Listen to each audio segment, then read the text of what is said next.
Hi friends, কিশালয় চ্যানেলে আপনাদের সকলকে স্বাগত। আজ আবার একটা অন্যরকম ভিডিও নিয়ে চলে এসেছি। মনের কথা। এখন যে কথাগুলো বলবো, সম্পর্ক। আমাদের এই ব্যস্ত জীবনে আমরা এতটাই সবাই ব্যস্ত, সারাক্ষণ দৌড়চ্ছি। বাচ্চারা পড়াশোনার জন্য দৌড়চ্ছে, আমরা কাজের জন্য, রোজগারের জন্য দৌড়চ্ছি। আমাদের বাবা মায়েরা, বৃদ্ধ বাবা মায়েরা, তারা বাড়িতে থাকছেন।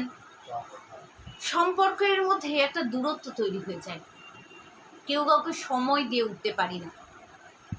আমরা সবাই কর্পোরেট হয়ে গেছি। সম্পর্কগুলোর মধ্যে একটা দূরত্ব তৈরি হয়ে যাচ্ছে। দেখুন না, সব কিছুর মধ্যেখানে থেকে সমস্ত কিছু সামলে অন্তত সপ্তাহে একটা দিন শুধু ফ্যামিলির সঙ্গে সময় কাটাই, বাবা মায়ের সঙ্গে সময় কাটাই, ওয়াইফের সঙ্গে সময় কাটাই, ওয়াইফ তার হাজব্যান্ডের সঙ্গে সময় কাটান, বাচ্চাদেরকে সময় দিই, তাদের পড়াশোনা, তাদের কোনটা ভালো লাগছে, কোনটা খারাপ লাগছে, তাদের মনের অবস্থা কি, এই সমস্ত কিছুকে একটু বোঝার চেষ্টা করি। আমরা অনেক সময় করি না।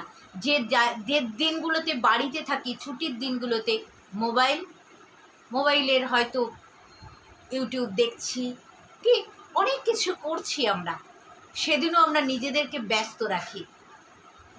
সেই ব্যস্ততার বাইরে একটু ফ্যামিলিকে সময় দিয়ে একটু কথা বলুন, একটু বাড়ির সকলের সাথে সময় কাটান। দেখবেন অনেক দূরত্ব হয়ে যাওয়া, যে অনেকটা দূর হয়ে গেছে সম্পর্ক, স্বামী স্ত্রীর মধ্যে দূরত্ব তৈরি হয়ে গেছে, সন্তানদের সঙ্গে দূরত্ব তৈরি হয়ে গেছে, বাবা মায়ের সাথে দূরত্ব তৈরি হয়ে গেছে, অনেক ভুল বোঝাবুঝি, অনেক কিছু মিটে যাবে। ভালো থাকবেন সবাই।